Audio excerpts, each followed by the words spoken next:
नमस्कार प्यारे बच्चों, हम पढ़ रहे हैं आपकी पाठ्य पुस्तक हमारे अतीत में पाठ नंबर 5 जिसका नाम है जब जनता बगावत करती है। प्यारे बच्चों, 1857 का जो विद्रोह हुआ था इसको हम प्रथम स्वतंत्रता संग्राम कहते हैं, क्योंकि इस वक्त पूरे देश में अंग्रेज़ों के खिलाफ एक मुहिम चली थी, विद्रोह के स्वर उठे थे। कारण ये था कि अंग्रेज़ों की नीतियां लोगों को पसंद नहीं आ रही थी। इससे नवाब और राजा भी प्रभावित हो रहे थे क्योंकि उनकी सत्ता छिनती नजर आ रही थी, और किसान और सैनिकों में भी एक असंतोष की भावना थी। उन द्वारा थोपी गई सेवा शर्तें सिपाहियों को रास नहीं आ रही थी और किसान भारी लगानों से दुखी थे। प्यारे बच्चों, अब हम आगे पढ़ते हैं। सुधारों की प्रतिक्रिया के अंतर्गत अंग्रेज़ों ने सोचा कि भारतीय समाज को सुधारना जरूरी है, क्योंकि अंग्रेज अपने आप को बेहतर मानते थे। उन्होंने सती प्रथा और विधवा विवाह जैसी जो कुरीतियां थी उनके ऊपर काम किया, सती प्रथा को रोका, विधवा विवाह को बढ़ावा दिया। ये कुछ अच्छे कदम थे जिसका स्वागत भारतीय समाज ने किया। जो भारत के पढ़े लिखे लोग थे उन्होंने स्वागत किया, परंतु अंग्रेजी भाषा की शिक्षा को जमकर प्रोत्साहन दिया गया। 1830 के बाद कंपनी ने ईसाई मिशनरियों को खुलकर काम करने तथा अपनी जमीन और संपत्ति जुटाने की छूट दे दी, और 1850 में तो एक ऐसा कानून लागू कर दिया कि जिससे ईसाई धर्म को अपनाना आसान हो गया। तो बच्चों, यहाँ पे लोग अधिकतर हिंदू थे और मुस्लिम थे, तो जब उनके धर्म के ऊपर ही अटैक कर दिया, ईसाई करण करना शुरू कर दिया, तो लोगों में असंतोष की भावना तो आनी थी। उन्होंने लालच दिया कि यदि कोई व्यक्ति ईसाई धर्म अपनाता है तो उसकी पुरखों की संपत्ति पर उसका अधिकार पहले जैसा रहेगा। बहुत सारे भारतीयों को यकीन हो गया। अब समस्या क्या थी? बहुत सारे भारतीयों को यकीन हो गया कि अंग्रेज उनका धर्म, उनके सामाजिक रीति रिवाज और परंपरागत जीवन शैली को नष्ट कर रहे हैं। तो अंग्रेजों की कुछ बातें तो ठीक भी थी, सती प्रथा का विरोध किया और बाल विवाह का भी विरोध किया और विधवा पुनर्विवाह को बढ़ावा दिया, परंतु ये जो दूसरी चीजें थी ये गलत थी। अंग्रेजी को बढ़ावा देना, ईसाईकरण को बढ़ावा देना, इससे जनता में खासा रोष पैदा हो गया था। बच्चों, पिछली वीडियो में हमने देखा कि सैनिक भी विद्रोह पर उतर आए थे, और सैनिक क्योंकि वो किसान परिवारों से थे तो किसानों की मांगों को भी किसान अपने विद्रोह में जाहिर कर रहे थे। तो सैनिक, शासक और प्रजा का विरोध होना, आपस में संघर्ष होना, ये कोई बड़ी बात नहीं थी, परंतु अब भारत में बहुत सारे लोग मानने लगे थे कि उन सब का शत्रु एक है, इसलिए वे सभी कुछ करना चाहते थे। और इस तरह की स्थिति में हालात अपने हाथ में लेने के लिए लोगों को संगठित होना पड़ता है, और वो संगठित हुए भी।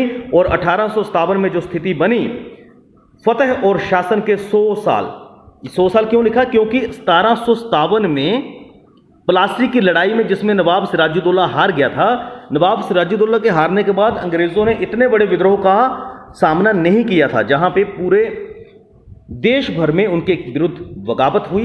मई 1857 में शुरू इस बगावत ने भारत में कंपनी का अस्तित्व खतरे में डाल दिया। मेरठ से शुरू करके सिपाहियों ने कई जगह बगावत की और असंख्य लोग विद्रोही तेवरों के साथ उठ खड़े हुए। कुछ लोग मानते हैं कि 19वीं सदी में उपनिवेशवाद के खिलाफ दुनिया भर में यह सबसे बड़ा सशस्त्र संघर्ष था। भारत में यह सशस्त्र संघर्ष हुआ 1857 का ये जो विद्रोह था, ये हमारा प्रथम स्वतंत्रता संग्राम था। बच्चों, इतिहास को अगर आप कहानी की तरह सुनेंगे, कहानी की तरह समझेंगे तो आपको ये बड़ा रोचक लगेगा, और बड़ी ही रोचक जानकारियां आपको इस वीडियो के माध्यम से मिल रही हैं। अब जब सैनिकों ने जगह जगह विद्रोह कर दिया तो अब उसके आगे की कड़ी पढ़ते हैं। आपकी स्क्रीन के ऊपर ये एक चित्र दिखाई दे रहा है, ये मंगल पांडे हैं, और मंगल पांडे वो सैनिक थे जिन्होंने अपने साथी सैनिक थे जो अंग्रेज थे उनके ऊपर हमला कर दिया था अपना विद्रोह और अपना विरोध जताने के लिए। तो 1857 29 मार्च को जब युवा सिपाही मंगल पांडे को बैरकपुर में अपने अफसरों पर हमला करने के आरोप में फांसी पर लटका दिया गया, तो ये जो इंकलाब की चिंगारी थी ये पूरे देश में जली। चंद दिन बाद मेरठ में तैनात कुछ सिपाहियों ने नए कारतूसों के साथ फौजी अभ्यास करने से मना कर दिया। क्यों मना कर दिया? क्योंकि सिपाहियों को लगता था कि उन कारतूसों में गाय और सूअर की चर्बी का लेप चढ़ाया जाता है और उन कारतूसों को चलाने के लिए पहले मुंह से उनकी पिन खोलनी पड़ती थी, मतलब उन्हें मुंह से टच करना पड़ता था। और इस आरोप में 85 सिपाहियों को नौकरी से निकाल दिया गया और 10-10 साल की सजा भी दी गई। यह मई 1857 की बात थी। अब ऐसी घटना हो गई कि जब सैनिकों ने विद्रोह किया तो उसके एवज में क्या किया, उनकी एक तो नौकरी चली गई और उन्हें सजा भी दे दी गई। तो क्या होना था? दोबारा से विद्रोह होना था। और दूसरे भारतीय सिपाहियों की प्रतिक्रिया बहुत जबरदस्त थी। सिपाहियों ने मेरठ की जेल पर धावा बोलकर वहां बंद सिपाहियों को आजाद करवा लिया। उन्होंने अंग्रेज अफसरों पर हमला करके उन्हें मार गिराया और उन्होंने बंदूक और हथियार अपने कब्जे में ले लिए। उन्होंने फिरंगियों के खिलाफ युद्ध का ऐलान कर दिया। फिरंगी क्या होते हैं?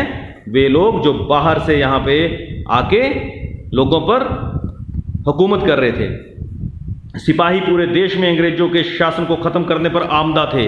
अब सवाल यह था कि अंग्रेजों के जाने के बाद देश का शासक कौन होगा? सिपाही संगठित तो हो रहे थे कि अंग्रेजों को भगा देंगे, तो देश पे शासन कौन करेगा? लोगों को एक छत्र के नीचे कौन लाएगा? तो सबने ये डिसाइड किया कि मुगल सम्राट जो बहादुर शाह जफर थे उनको सत्ता सौंपना चाह रहे थे। अब बहादुर शाह जफर उनकी वृद्धावस्था थी और वो अब काफी हद तक ज्यादा सक्रिय नहीं थे। मेरठ के कुछ सिपाहियों की एक टोली 10 मई की रात को घोड़ों पर सवार होकर मुंह अंधेरे ही दिल्ली पहुंच गई। जैसे ही उनके आने की खबर फैली, दिल्ली में तैनात टुकड़ियों ने भी बगावत कर दी। यहां भी अंग्रेज अफसर मारे गए। देशी सिपाहियों ने हथियार, गोला बारूद अपने कब्जे में ले लिए, इमारतों को आग लगा दी। विजयी सिपाही लाल किले की दीवारों के आसपास जमा हो गए, क्योंकि लाल किले में कौन था? उनका बादशाह था, जिसको वो अपना नेता मानना चाहते थे, अपना शासक मानना चाहते थे। वे बादशाह से मिलना चाहते थे। बादशाह अंग्रेजों की भारी ताकत से दो हाथ करने को तैयार नहीं था। बहादुर शाह जफर उस वक्त इतना सक्रिय नहीं था, उसको मतलब ये समझिए कि जबरदस्ती नेता बनाने की कोशिश की जा रही थी। आखिरकार जो सिपाही आए थे वे जबरन महल में घुस गए और बहादुर शाह जफर को अपना नेता घोषित कर लिया। अब बूढ़े बादशाह को सिपाहियों की बात माननी पड़ी और देश भर में उन्होंने मुखियाओं को, शासकों को लेटर्स लिखे, पत्र लिखे। उसका फर्क तो पड़ा क्योंकि लोग संगठित होने शुरू हो गए। अंग्रेजों से पहले देश के बहुत बड़े हिस्से पर मुगल साम्राज्य का ही शासन था। ज्यादातर छोटे शासक और रजवाड़े मुगल बादशाह के नाम पर ही अपने इलाकों में शासन करते थे। अब लोगों को यह लगने लगा कि अगर मुगल शासन दोबारा स्थापित हो जाएगा तो हम पुनः अपना शासन मुगल शासक के नाम पर चलाते रहेंगे। तो इसलिए उन लोगों ने भी उनका साथ दिया। अंग्रेजों को ऐसी घटनाओं की कोई उम्मीद नहीं थी। उन्हें लगता था कि कारतूसों के मुद्दे पर पैदा हुई उथल पुथल कुछ समय बाद शांत हो जाएगी, क्योंकि शुरुआत तो कारतूसों से हुई थी ना, कि जो हिंदुओं और मुसलमानों को जो कारतूस मुंह से खोलने के लिए दिए जा रहे थे, ऐसा मानना था कि उनमें गाय और सूअर की चर्बी थी। परंतु जब बहादुर शाह जफर ने बगावत को अपना समर्थन दे दिया तो स्थिति रातों रात बदल गई। तो अक्सर ऐसा होता भी है, जब कोई राह दिखाने वाला मिल जाता है तो लोगों का उत्साह और साहस बढ़ जाता है। इससे उन्हें आगे बढ़ने की हिम्मत, उम्मीद और आत्मविश्वास मिलता है। और अब ये उम्मीद, ये आत्मविश्वास भारतीय सेना को मिल चुका था। भारत के जो सैनिक थे उनको मिल चुका था। उनका एक नेता था, चाहे वो बूढ़ा था, चाहे उसे अनमने रूप से वो शुरू से उनके साथ जुड़ा, परंतु बाद में उन्हें ऐसे लगा कि अब हम संगठित हैं, हम एक राजा के नीचे संगठित होकर अंग्रेजों के विरुद्ध युद्ध करेंगे। तो बच्चों, इस तरह की घटनाएं उस वक्त देश में बन रही थी। ये इसको कहानी की तरह समझिएगा और अपनी पुस्तक में भी इन घटनाओं को पढ़िएगा। बड़ी ही रोचक जानकारियां हैं। कार्यपत्र को हल करिएगा। धन्यवाद। जय हिंद, जय हिमाचल।